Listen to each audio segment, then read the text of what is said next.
الحمد لله رب العالمين والصلاة والسلام على سيد الأنبياء والمرسلين محمد وعلى آله وصحبه أجمعين أما بعد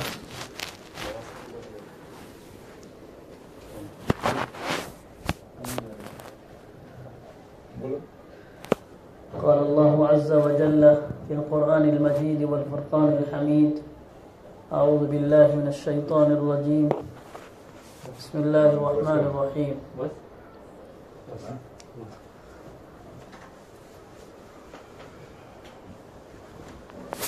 إن المسلمين والمسلمات والمؤمنين والمؤمنات والقانتين والقانتات والصابرين والصابرات والخاشعين والخاشعات والمتصدقين والمتصدقات والصائمين والصائمات والحافظين فروجهم والحافظات والذاكرين الله كثيرا والذاكرات أعد الله لهم مغفرة وأجرا عظيما صدق الله العظيم. میرے محترم بھائیوں اور بہنوں،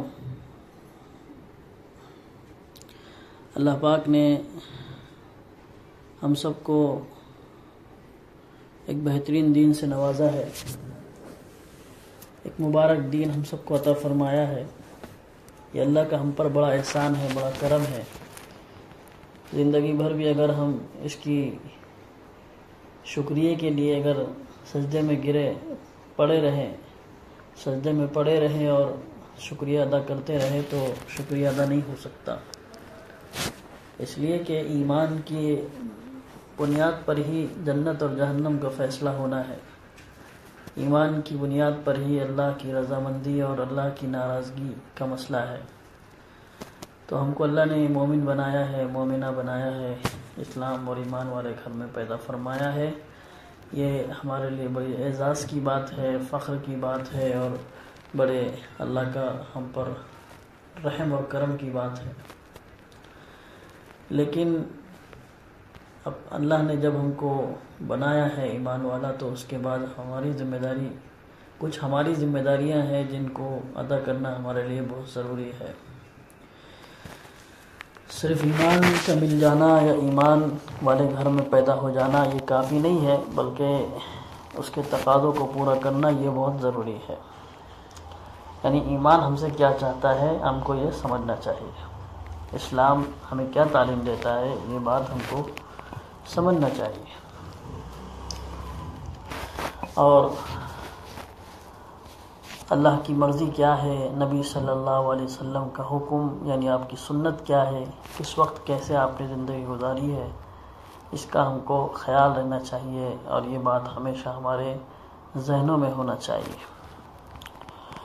چنانچہ سب سے پہلی کوشش تو یہی ہے کہ ہمارا عقیدہ پاک صاف ہو.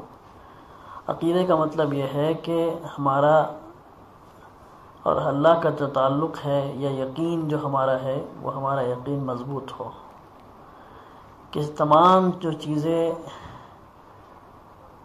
ہو رہی ہے وہ سب کا سب اللہ کی مرضی سے ہو رہی ہے.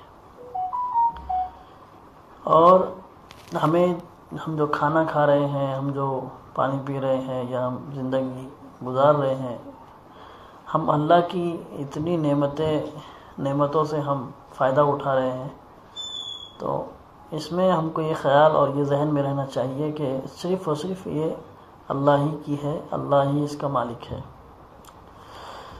لیکن جیسا کہ مشرکوں کا اور اللہ کے نافرمانوں کا یہ عقیدہ ہوتا ہے کہ ان کے یہاں پر ہر اعتبار سے الگ بت ہوتا ہے.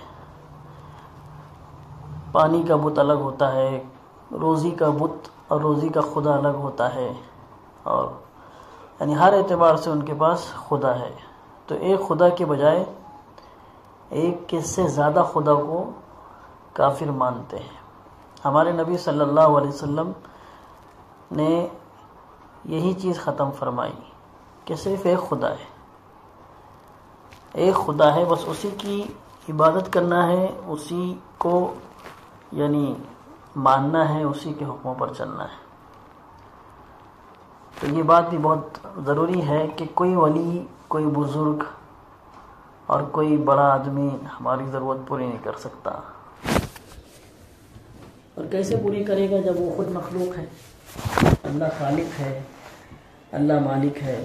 اب جب جو قبروں کے سامنے لیٹے ہوئے ہیں اور ہم ان سے نیاز مانگتے ہیں، منت مانگتے ہیں، اور ہم ان سے یہ دعا کرتے ہیں کہ ہم کو بیٹا ہونا، ہم کو بیٹی ہونا یا اولاد ہونا، تو وہ کیسے دے سکتے ہیں ہم کو؟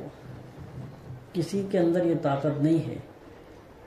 جب وہ خود مخلوق ہے تو وہ کیسے دے سکتے؟ قرآن نے اس کو بیان کیا ایسے کہ تم، یعنی پہلے کیا ہوتا تھا کہ کافروں، جو ہمارے نبی کے زمانے میں کافر آج بھی ہے، پتھر کو بت مانتے تھے، خدا مانتے تھے پتھروں کو، اور آج بھی ہے.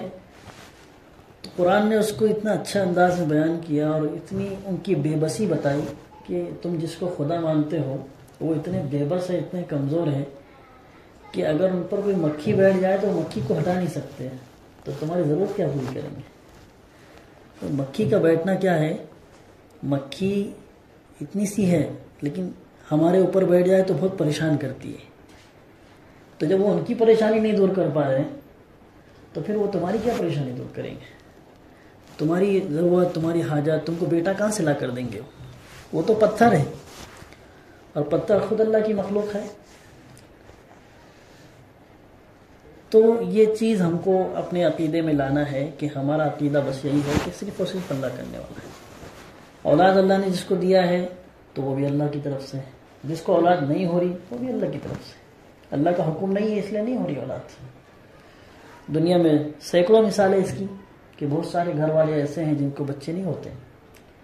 تو اگر آپ میں سے بیٹھے ہوئے کوئی ہیں یا پھر ہمارے گھر میں، ہمارے خاندان میں اگر کوئی ہے تو صرف ہمارا خاندان ہی نہیں ہے، بلکہ دنیا میں بہت سارے ایسے خاندان ہیں. یہاں تک کہ اللہ ان کو آزماتا بہت ہے جن کے پاس بہت سارا مال ہوتا ہے لیکن ان کو اولاد ہی نہیں ہوتی، تو وہ بیچارے ترس جاتے ہیں. تو مطلب یہی ہوا ان کے پاس دنیا کی ہر دولت ہے لیکن اولاد تو بہت بڑی دولت ہے، شوہر میاں بیوی کے لیے، والدین کے واسطے، تو بیچاروں کو اولاد نہیں ہوتی تو ترس جاتے ہیں. وہ کہتے ہیں کہ ہم کو کچھ نہیں ملا تو چلتا تھا، خالی ہم کو اولاد بھی نہیں. تو یہ ہے اللہ پر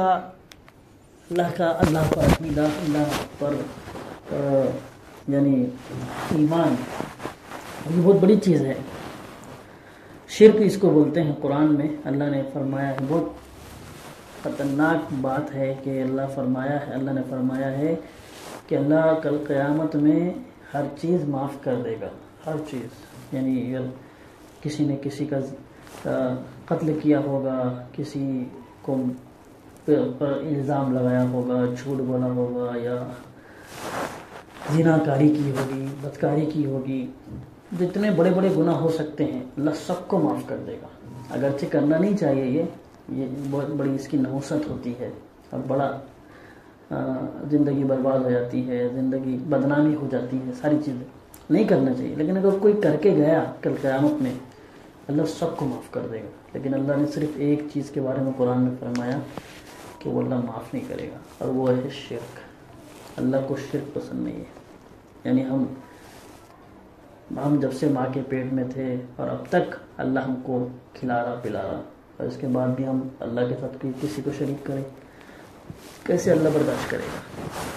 ہماری کوئی چیز ہو اور ہمارے سامنے کوئی ہمارے بازو والا یا کوئی بھی آدمی یا کوئی بھی بہن آ کر بول دے کہ بھائی اس میں میرا بھی حصہ ہے، تو ہم کو کیا برداشت ہوتا؟ کیا نہیں ہوتا. جب ہم شرک برداشت نہیں کر سکتے، ہم کسی کی حصے داری برداشت نہیں کر سکتے، تو پھر اللہ کیسے برداشت کرے؟ اور ظاہر ہے اللہ تو اکیلا ہے، اس کا کوئی شریک نہیں ہے. تو اصل ایمان والی اور ایمان والی کی زندگی میں تو سب سے پہلی بنیادی، جب ہمارے نبی صلی اللہ علیہ وسلم بیعت لیتے تھے، یعنی اس زمانے میں جب صحابیہ اور جب خواتین آتی تھی اللہ کے نبی کے دربار میں اور صحابہ آتے تھے، تو سب سے پہلی بیعت یہی ہوتی تھی کہ تم کو اللہ کے ساتھ کسی کو شریک نہیں کرنا ہے. یہ بنیاد ہے. نماز روزے پڑھ رہے اور پھر پتہ چلا کہ منتیں مانگ رہے، بابا کے پاس جا رہے، کسی فلاں شخص کے پاس جا رہے، فلاں چیز کو سمجھ رہے کہ یہ چیز ہماری ضرورت پوری کرتی ہے، تو وہ نماز روزہ کوئی فائدے کی نہیں. تو سب سے پہلے جو بیعت لی جاتی تھی وہ شرک کی بیعت یعنی ایمان کی بیعت ہوتی، عقیدے کی بیعت ہوتی تھی کہ بھائی تم کو عقیدہ پاک صاف رکھنا ہے، عقیدہ پاک صاف رکھنا ہے۔ تو ہماری ذمہ داری ہے کہ سب سے پہلے تو ہم بالغ ہیں اور نوجوان ہیں اور ہم پر چیزیں فرض ہو گئی ہیں، نماز وغیرہ، بال بچے والے ہیں یا نہیں ہے، تو سب سے پہلے ہماری ذمہ داری کہ ہم اس عقیدے کو اپنے اندر مضبوط کریں، کیونکہ بہت بار ایسا ہوتا ہے کہ جو ہے بڑے بڑے لوگ اس میں گچا کھاتے ہیں اور پھسل جاتے ہیں۔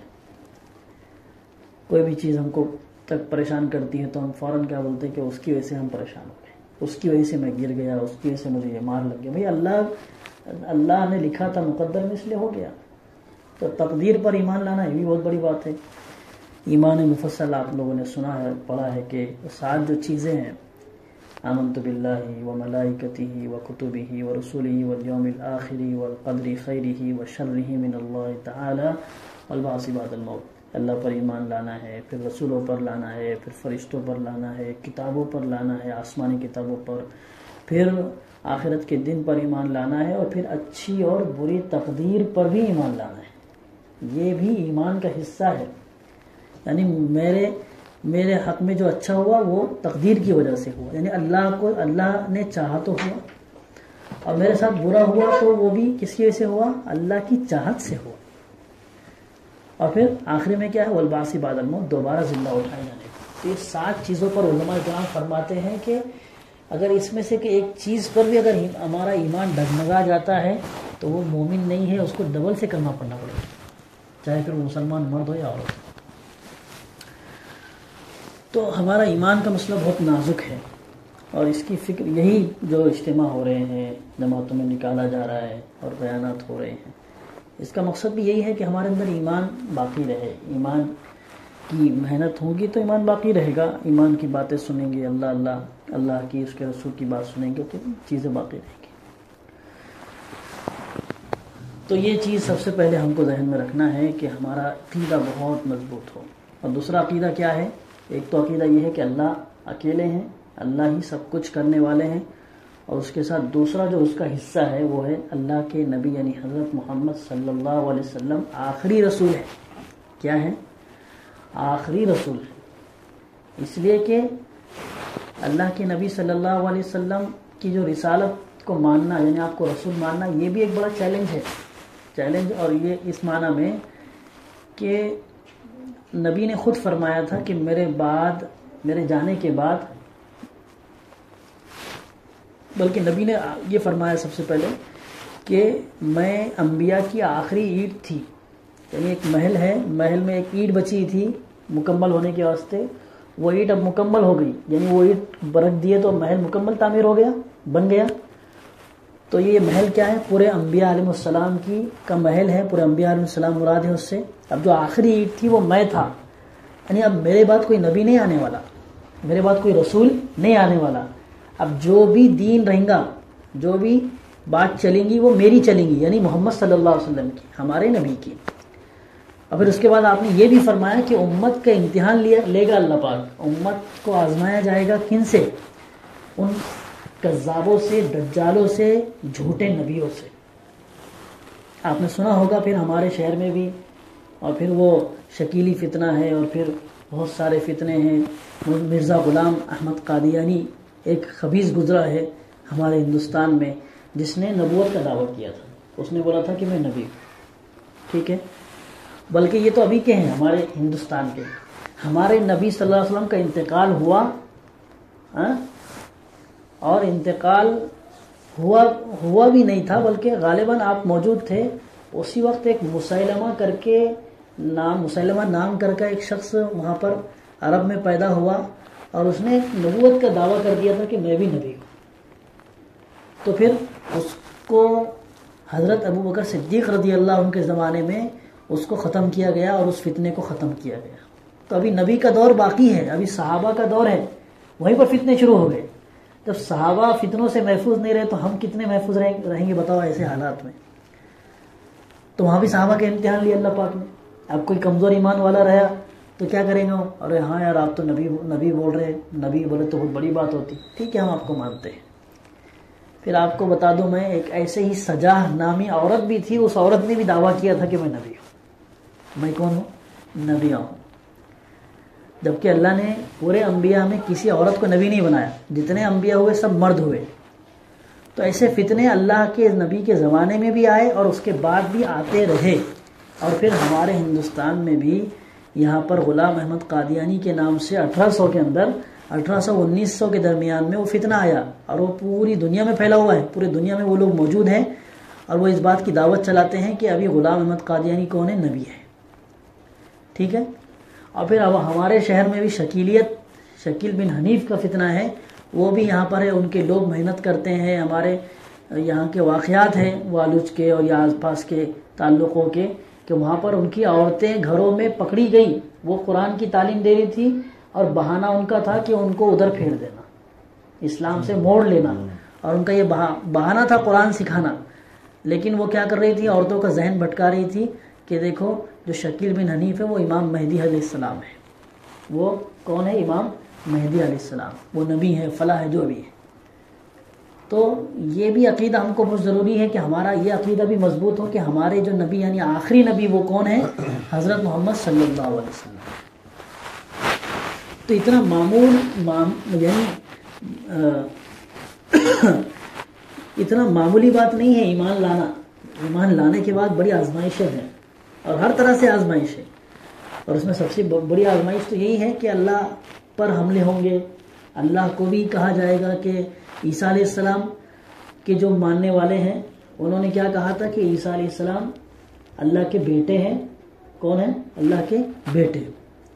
عزیر علیہ السلام کو ماننے والے تھے تو وہ بھی کہتے تھے کہ عزیر علیہ السلام اللہ کے بیٹے ہیں۔ اب کتنی یعنی گراوٹ کی بات ہے کہ اللہ کو بھی لوگوں نے نہیں چھوڑا، اللہ پر بھی الزام تراشی ہوئی۔ اور اللہ کے نبی کے زمانے میں کفار جو مشرکین جو تھے وہ فرشتوں کو اللہ کی بیٹیاں مانتے تھے۔ تو یہ سب برے عقیدے، گندے اور خطرناک عقیدے تھے لوگوں کے۔ تو اس میں پھر اللہ نے قرآن میں صورت اتاری جو آپ پڑھتے ہیں، سب کو یاد ہے، قل هو اللہ احد۔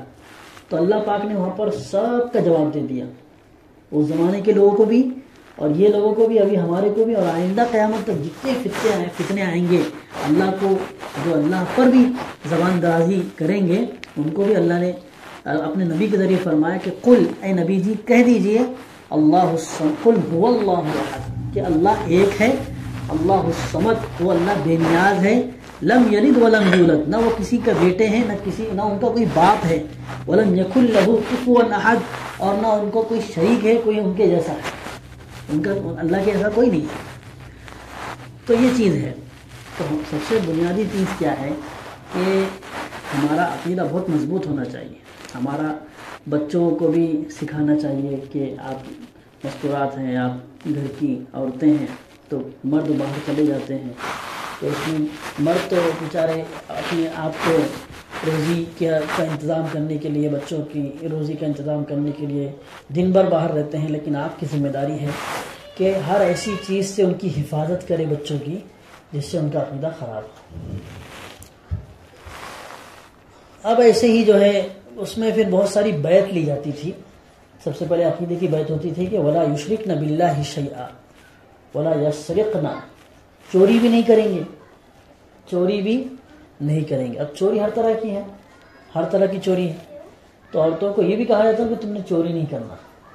وَلَا يَزْنِينَ، اور زنا کاری سے بچے رہنا، زنا کاری سے بچے رہنا۔ ظاہر ہے اللہ کے نبی صلی اللہ علیہ وسلم کا ارشاد ہے کہ جو عورت اپنے شوہر کی حرمت کی حفاظت کرتی ہے اور اپنی حرمت کی حفاظت کرتی ہے، اپنی عزت کی حفاظت کرتی ہے، نماز پڑھتی ہے، 5 وقت کی زکوٰۃ دیتی ہے، رمضان کے روزے رکھتی ہے، تو پھر اللہ اسے کل فرمائیں گے کہ جنت کے جس دروازے سے چاہے داخل ہو جائے، تم کو کوئی روکے گا نہیں، لیکن تم کو کیا کرنا پڑے گا؟ تم کو نمازوں کی پابندی، زکوٰۃ کی ادائیگی اگر زکوٰۃ فرض ہے، اور رمضان کے روزے، اور اپنی عزت کی حفاظت، اپنے شوہر کی عزت کی حفاظت۔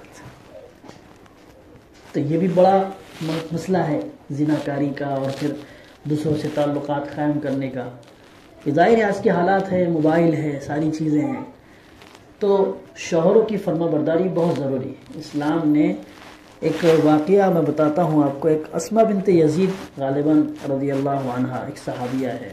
اللہ کے نبی صلی اللہ علیہ وسلم جب مکہ سے مدینہ ہجرت کر کے مدینے میں تشریف لائے، تمام لوگ آپ سے ملنے کے لیے آنے لگے، ہر عورتیں بھی، بچے بھی، مرد بھی۔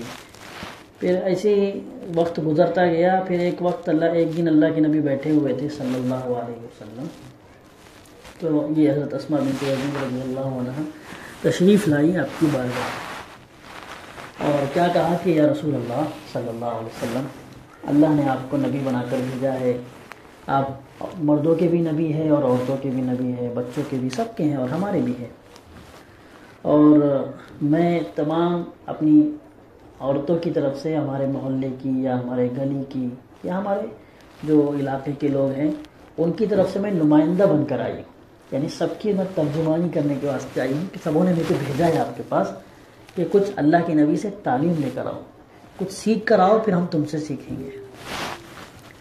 تو اللہ کے نبی صلی اللہ علیہ وسلم تشریف فرما تھے، تو انہوں نے صحابیہ نے پوچھا کہ یا رسول اللہ، بات یہ ہے اصل میں کہ میں یہ عرض کرنا چاہتی ہوں کہ ہم دیکھتے ہیں کہ مرد حضرات جو ہے باجماعت نماز پڑھتے ہیں اور حج کو جاتے ہیں، عمرہ کرتے ہیں، پھر باہر جتنے بھی نیک کام ہو سکتے ہیں ان سے کرتے، بہت ان کو کوئی وہ نہیں ہے، ممانعت نہیں ہے۔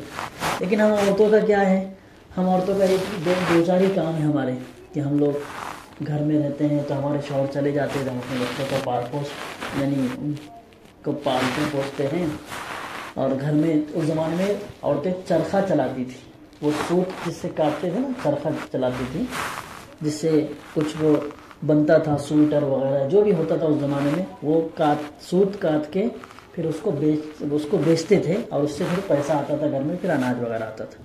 تم سوت چرخہ چلاتی ہیں اور پھر گھر کے کام کاج ہمارے ذمہ ہوتے ہیں۔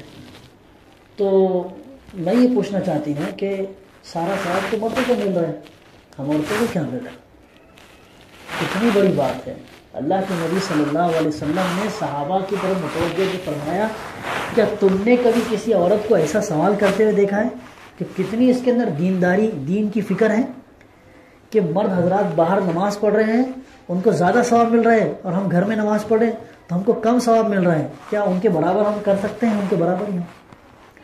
تو صحابہ نے بھی ایک دم حیرت کے ساتھ اور رشک کرتے ہوئے کہا کہ یا رسول اللہ، ایسا سوال آج تک ہم نے سوچا بھی نہیں تھا کہ کوئی عورت ایسا سوال پوچھے گی، کوئی خاتون ایسا سوال پوچھے گی کہ ہم کو بھی مردوں کی برابری کرنا ہے ثواب میں، نیک کام کے اجر میں، نیک اجر ملنے میں۔ تو اللہ کے نبی بہت خوش ہوئے۔ پھر اللہ کے نبی نے ایک بات ارشاد فرمائی اور کہا کہ جو ہے تم خالی یہ کرو کہ تم شوہر کے حقوق ادا کرو اور ساتھ میں شوہر کی فرما برداری کرو، تم کو بھی وہی اجر ملے گا جو شوہر کو باہر اجر ملے گا۔ باہر جو نمازیں پڑھ رہے ہیں، وہ باہر جتنے بھی نیک کام کر رہے ہیں کھلے انداز میں، ان پہ کوئی پابندی نہیں ہے، ظاہر ہے عورتوں کو پابندی ہے اس لیے کہ وہ عورت پردے کی چیز ہے، لیکن تم کو کیا کرنا ہے، خالی شوہروں کے حقوق ادا کرنا ہے اور شوہروں کی فرما برداری کرنا ہے نا، تو تم کو بھی وہی ثواب ملے گا، وہی اجر ملے گا جو تمہارے مردوں کو ثواب ملے گا۔ تو کیسا جذبہ تھا پہلے کی صحابیات عورتوں میں اور خواتین میں کہ دین کے لیے اتنا آگے بڑھتی تھی، دین فکر کرتی تھی۔ تو ہمارے لیے یہی سبق ہے اس کے اندر کہ ہم بھی اپنے جو ہے اپنے اعتبار سے ہم دین کی فکر کو آگے بڑھائیں، ہم دینداری کے تعلق سے فکر کریں، اپنے آخرت بنانے کی فکر کریں، اپنے بچوں کی تربیت کے بارے میں فکر کریں، اور ہم کو ذہن میں رکھنا ہے کہ ہم کو ایک دن یہاں سے جانا ہے، اللہ کے پاس منہ دکھانا ہے اور اللہ کے سامنے پوری زندگی کا جواب دینا ہے۔ تو یہ بات ہے۔ پھر قرآن میں بھی عورتوں کے تعلق سے بہت سارے ہدایت آئی ہے۔ ایک صحابیہ ہے، اتنی اچھی بات انہوں نے کہی تھی کہ ام خلاد کر کے رضی اللہ عنہ ایک صحابیہ ہے، تو ان کے بیٹے کا انتقال ہوا، مطلب ان کے بیٹے کو شہید کر دیا گیا کسی جنگ میں، ان کو ایک ہی بیٹا تھا، وہ جب جنگ میں شہید ہو گیا تو ان کی ماں جو ہے اللہ کے نبی کے دربار میں آئی پورے پردے کے ساتھ. کیا کے ساتھ؟ پورے پردے کے ساتھ، پورا حجاب اور پورے ساری چیزیں. تو وہاں جو صحابہ تھے بیٹھے ہوئے تو انہوں نے کہا کہ ان سے پوچھا، ان سے بلکہ بات کی ان سے کہ بولے تمہارے اوپر اتنا بڑا غم کا پہاڑ ٹوٹ گیا کہ تمہارا نوجوان بچہ چلا گیا. وہ تو ماں باپ کو معلوم ہے جن کے بچے نہیں ہیں یا جن کے بچے جوانی میں یعنی انتقال ہو جاتا ہے تو کتنا صدمہ ان کو ہوتا ہے.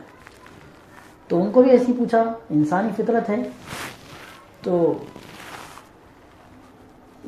تو ہم تم کو دیکھ رہے ہیں کہ اتنا سب کچھ ہو گیا لیکن تمہارا پردہ ہٹا نہیں، تمہارا بچہ کھو گیا اور تمہارا پردہ ختم نہیں ہوا.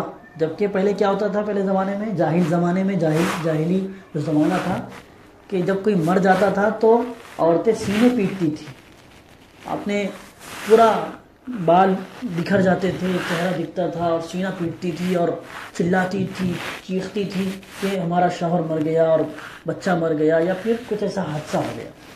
لیکن یہ جو خاتون تھی، جو صحابیہ تھی، یہ بالکل پردے کے ساتھ آئی اور خالی یہ پوچھنے کے لیے آئی کہ وہ خبر صحیح ہے یا نہیں ہے اللہ کے نبی کے پاس. اور صحابہ نے ان سے یہ بات پوچھ لی کہ تمہارے بچے کا انتقال، شہید ہو گیا اور تم بالکل پردے میں ہے. تو انہوں نے کیا جواب دیا؟ یہ بات سننے کے لائق ہے، آپ لوگ غور سے سنو.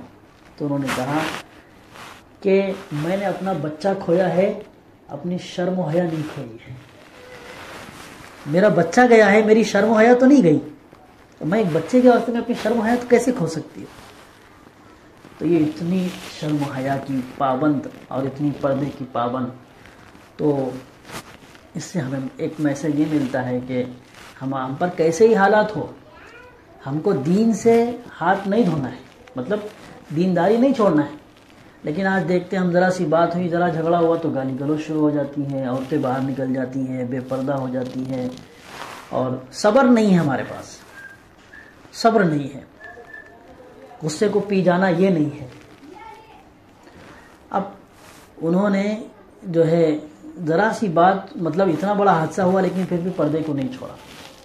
تو ہماری بھی ذمہ داری ہے کہ ہم بھی اپنی دینداری کا خیال رکھیں. اب ذرا سے پیسوں کی وجہ سے، ذرا سے دنیا کے واسطے آج کیا ہو رہا ہے، آج پوری شرم و حیا نہیں بلکہ کیا کیا ہو رہا ہے.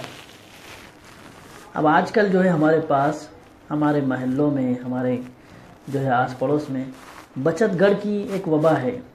بچت گڑھ کا جو ہے ایک نظام چالو ہے. بڑے بڑے علماء کرام نے بھی اس پر بہت بات چیت کی ہے اور بہت امت کو ہدایت کی ہے کہ باقاعدہ یہ سازش ہے کہ بچت گڑھ، یہ بات یاد رکھیے آپ، خالی مسلمان عورتوں کے لیے بنایا گیا ہے.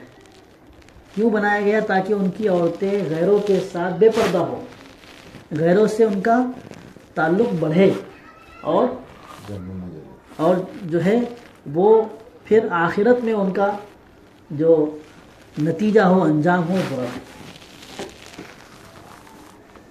کتنی بری بات ہے کہ ہم ذرا سی دنیا کے واسطے ہم اپنی شرم و حیا کھو رہے ہیں. اور آگے، اس سے آگے اگر ہم یہ بھی کہیں گے تو غلط نہیں ہوگا کہ کتنے عورتوں نے، کتنی بہنوں نے، کتنی ماؤں نے اور کتنی مسلم خواتین نے خالی بچت گڑھ کی وجہ سے اپنی عزت بھی داؤ پر لگا دی، اپنی عزت کا بھی خیال نہیں رکھا. اور وہ غیر آتے ہیں، بات چیت کرتے ہیں، گھروں میں بیٹھتے ہیں، پورا حساب کتاب ہوتا ہے اور وہ بہن، وہ جو ہے مسلم خاتون اس کے سامنے بے پردہ ہو کر بیٹھتی ہے. تو یہ ایک الگ ہے گناہ جو ہم بے پردگی کے شکل میں کر رہے ہیں. اور اللہ ہماری حفاظت فرمائے کہ پھر وہ جو تعلقات ہوتے ہیں، دیکھو یہ بات یاد رکھو کہ جو قرآن نے پہلے ہی بول دیا 1450 سال پہلے کہ جیسے مردوں کا نظر رکھنا، نیچے نظر رکھنا ضروری ہے، یعنی وہ غیر محرم عورت کو نہ دیکھے، غیر عورت کو نہ دیکھے، ایسے ہی عورتوں کے لیے بھی ضروری ہے کہ وہ برقعے میں رہیں گی بھی تو بھی وہ غیر مرد پر نظر نہ ڈالیں. یہ نہیں کہ خالی مردوں کے لیے یہ حکم ہے، بلکہ عورتوں کے لیے بھی یہ حکم ہے کہ وہ غیر محرم کو نہیں دیکھے گی. اپنے جو محرم ہے بس وہی یعنی اپنا بھائی ہے، بیٹا ہے اور شوہر ہے اور اس طریقے سے. کیوں؟ اس لیے کہ نظر جو ہے سب سے پہلا جو دروازہ کھلتا ہے زناکاری کا، بدکاری کا، آگے بڑھنے کا، وہ نظر ہے. جب نظر سے نظر ملتی ہے، جب نظر بے حیا ہو جاتی ہے تو اس کے بعد پھر اس کا اثر دل اور دماغ پر ہوتا ہے. پھر دماغ جو سوچتا ہے، دل جو سوچتا ہے وہ دماغ پر آتا ہے، پھر جو دماغ جو سوچتا ہے اس کے مطابق پھر ہاتھ پاؤں چلتے ہیں اور پورا جسم جو ہے اس کے لیے تیار ہو جاتا ہے. تو قرآن نے سب سے پہلے ہی سانپ کی منڈی پر پاؤں رکھ دیا کہ تم نظر جھکاؤ، تم سارے تمام تر گناہوں سے، تمام تر بے حیائی سے اور تمام تر بدکاریوں سے محفوظ ہو جاؤ. تو یہ عورتوں کے لیے قرآن میں بارہا بلکہ صاف طور پر کہا گیا ہے اپنی نظر کو نیچے رکھو. اب جب بچت گڑھ میں جب غیر آ رہا ہے تو وہ کیسے نظر نیچے رکھے گی؟ اس کو تو اس سے بات کرنا ہے نا. تو یہ ایک گناہ ہے. اور جب ظاہر ہے وہ گناہ، وہ جب بار بار ان سے ان کو ملنا ہے، ان کو حساب کتاب لینا ہے مہینے کو مہینہ، یا پھر جو بھی ان کا وہ نظام ہے. اب ظاہر ہے غیر مرد کے ساتھ انسانی فطرت ہے کہ آدمی جب کسی سے بات چیت کرتا ہے پہلی بات میں اتنا گھلتا ملتا نہیں ہے، دوسری بات میں، تیسری بات میں، جب چوتھی پانچویں میٹنگ ہوتی ہے، بات چیت ہوتی ہے تو آدمی گھل مل جاتا ہے، چاہے مرد مرد ہو یا عورت عورت ہو، یا کوئی مرد عورت ہو یا کوئی مرد یا عورت مرد ہو. تو پھر نتیجہ کیا ہو رہا ہے اس کا کہ ہماری بہنوں کی، مسلم ماں اور بہنوں کی عزتیں داؤں پر لگ رہی ہے. تو یہ کیا وجہ سے ہے؟ کس وجہ سے وہ اس میں پھنسے ہوئے ہیں؟ کہ ہم کو مال مل جائے، ہم کو 2 پیسے زیادہ مل جائے، 2 پیسے زیادہ مل جائے. اچھا، اب یہ گناہ تو یہ ہوا تعلقات خراب کرنے کا، تعلقات زیادہ بڑھانے کا، پھر اس میں خدا نخواستہ اگر تعلقات اور زیادہ اوپر چلے جا رہے ہیں، بدکاری ہو رہی ہے، تو یہ تو بہت بڑی بات، بہت گناہ کی بات ہے، گناہ کبیرہ ہے. اور دوسرا کام کیا ہو رہا ہے اسی بچت گڑھ میں کہ وہ جو مال آ رہا ہے وہ سود کے ذریعے آ رہا ہے. کائے کے ذریعے آ رہا ہے؟ سود کے ذریعے. اور جب سود کے ذریعے آ رہا ہے تو سود کے بارے میں بھی اللہ کے نبی، بلکہ اللہ نے قرآن میں فرمایا ہے کہ اللہ نے سود کو حرام قرار دیا ہے. اور سود کے بارے میں یہ ہے کہ 1 روپیہ سود کا کھانا یہ اپنی صحیح ماں سے 70 مرتبہ زنا کرنے کے برابر ہے.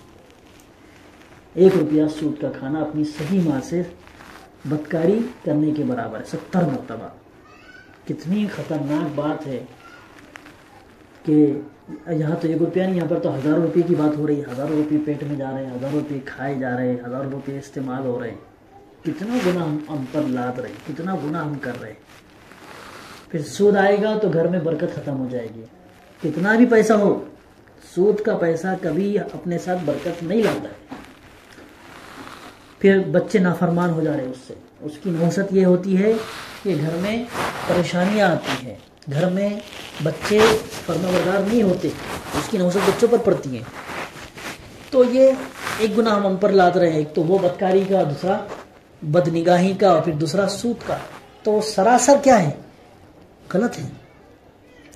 بھائی ہم یہ بھی مشورہ دیتے ہیں کہ اگر گھر میں تو سب سے پہلے یہ ہے، یہ تو ظاہر ہے اس میں کچھ عورتیں ہی ہوں گی، مطلب عورتیں کیوں گھس رہی ادھر؟ اس لیے کہ ان کے مرد کام پر نہیں جاتے ہیں، بچے نکمے ہیں. تو ایسی صورت میں ان کو چاہیے کہ وہ اپنے بچوں کے بارے میں، اپنے شوہر کے بارے میں فکر کرے، دعا کرے ان کے لیے. انشاءاللہ دعا سے اللہ مسئلہ حل کر دیتا ہے. یا پھر وہی لالچ ہے، پیسوں کی لالچ ہے، 2 پیسے زیادہ یعنی حاصل کرنے کی، اور اپنی خواہشات کو، جتنی خواہشات بڑھیں گی نا اتنا آدمی پھر اللہ کی حدود پار کرتا ہے. اور آدمی اگر خواہش کم کر دے تو پھر اللہ کی حدود پار بھی نہیں ہوتی کہ بس مجھے جتنا مل گیا اتنا کافی ہے. اسی لیے کہتے ہیں کہ اللہ نے جتنا دیا ہے اس پر قناعت کرنا چاہیے، اس پر صبر کرنا چاہیے. جتنا دیا ہے تو جتنا اللہ نے دیا ہے اس پر صبر کریں گے تو کیا ہوگا؟ اس میں برکت ہوگی. اس میں کیا ہوگی؟ برکت ہوگی. تو ایک 5 منٹ میں انشاءاللہ ہماری بات ختم ہوگی.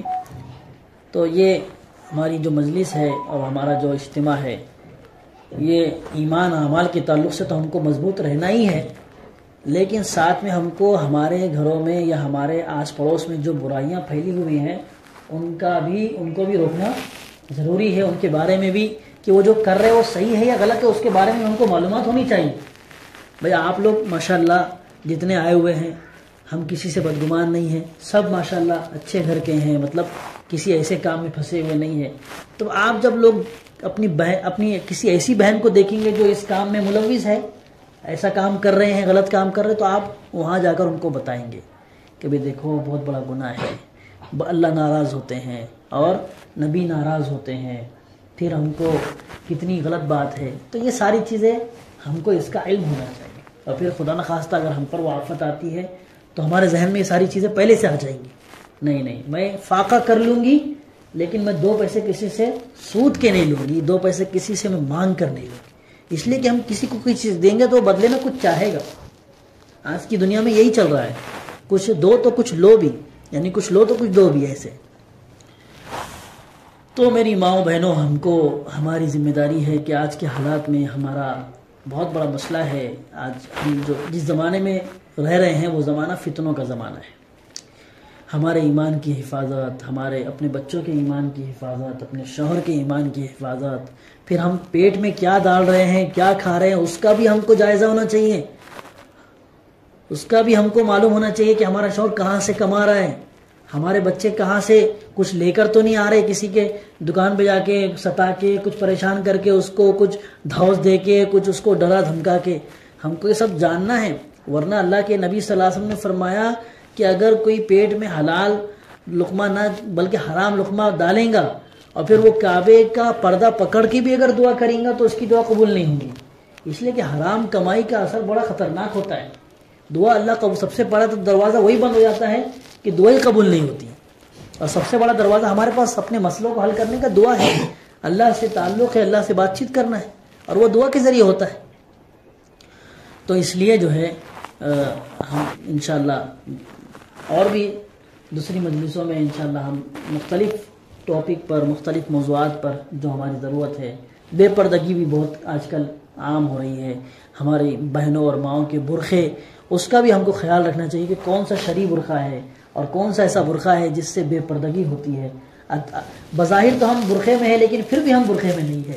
تو یہ بھی، ورنہ تو اللہ کے نبی صلی اللہ علیہ وسلم نے ایسی عورتوں پر لعنت فرمائی ہے جو اس طریقے سے کام کرے گی کہ جن پر برقعے ہوں گے لیکن بظاہر وہ جو ہے برہنہ ہوں گی، بے پردہ ہوں گی. اللہ نے ان پر لعنت فرمائی ہے. پھر اگر کوئی عورت اپنی پازیب جو ہے پہن کر چلتی ہے بازار میں اور وہ چھن چھن کرتے ہیں، اور اس سے کوئی غیر مرد ہماری طرف اگر اس کی نظر جاتی ہے یا اس کا دل ہماری طرف ہوتا ہے یا وہ ہماری طرف متوجہ ہو جاتا ہے اور ہم اس نیت سے پہن کر جاتے ہیں، تو ایسی عورتوں پر پورے بازار میں جو ہے فرشتے ان پر لعنت کرتے ہیں. تو پردے کے تعلق سے بھی انشاءاللہ ایک مکمل بیان یا پھر مکمل بات چیت ہم کریں گے، لیکن دھیرے دھیرے ایک ایک موضوع کو انشاءاللہ ہم سمجھیں گے اور پھر اس کو عمل میں لانے کی کوشش کریں گے. تو ایسے زندگی میں تبدیلی آئے گی اور پھر ہمارے بچے بھی انشاءاللہ اچھے ہوں گے اور ہمارا ایک پورا محلہ پھر کیا ہوگا، برائیوں سے پاک صاف ہوگا. اور پھر انشاءاللہ ہم کو وہاں تک پہنچنا ہے، صحابیات کے طرز عمل پر زندگی گزارنا ہے، ہم کو صحابیات کے گھرانوں کے جیسے ہم کو اپنے گھرانے بنانا ہے. تو اس کے لیے ہم دھیرے دھیرے قدم اٹھائیں گے، دھیرے دھیرے عمل کرنا شروع کریں گے. تو اللہ کی ذات سے امید ہے اگر ہماری حیاتی میں نہیں تو کم سے کم ہماری نسلیں انشاءاللہ وہ زمانہ دیکھیں گی کہ جس میں صحابیات کے گھرانے جیسے تھے ویسے ہمارے گھرانے بھی بن جائیں گے انشاءاللہ. لیکن وہی ہے کہ ہم کو شروعات کرنا پڑے گا اور ہم کو اپنے ایمان کی، اپنے عقیدے کی اور ان تمام برائیوں سے جو آج کی سودی نظام جو ہے، سود کا جو کاروبار ہے یا سود کی جو چیزیں چل رہی اس سے ہم حفاظت کریں گے اپنے آپ کی. تو انشاءاللہ دھیرے دھیرے پھر یہ ہوگا.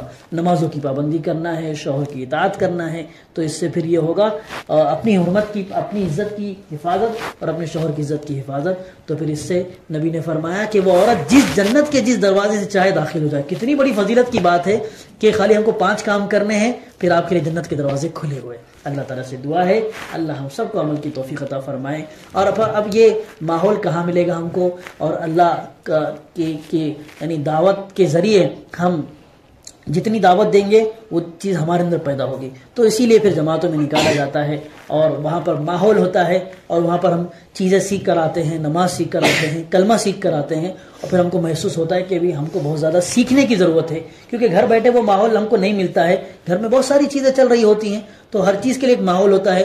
تو گاڑیاں بھی جو ہے باہر چلتی ہے لیکن بنتی ایک جگہ پر ہیں، تو ہر چیز ایک جگہ بنتی ہے، تو ہمارا ایمان بھی کہاں بنے گا؟ اللہ کے راستے میں بنے گا، ماحول والے یعنی ایمان والے ماحول میں بنے گا، تو اسی لیے پھر تشکیلیں ہوتی ہیں اور جماعتوں میں نکالا جاتا ہے۔ تو انشاءاللہ کون کون جو ہے اس کے لیے تیار ہے وہ ہماری بہنیں کھڑی ہو جائیں اور نام لکھ لیں، انشاءاللہ تشکیل کر لیں، پھر اس کے بعد انشاءاللہ 5 منٹ کے بعد دعا ہو جائے گی۔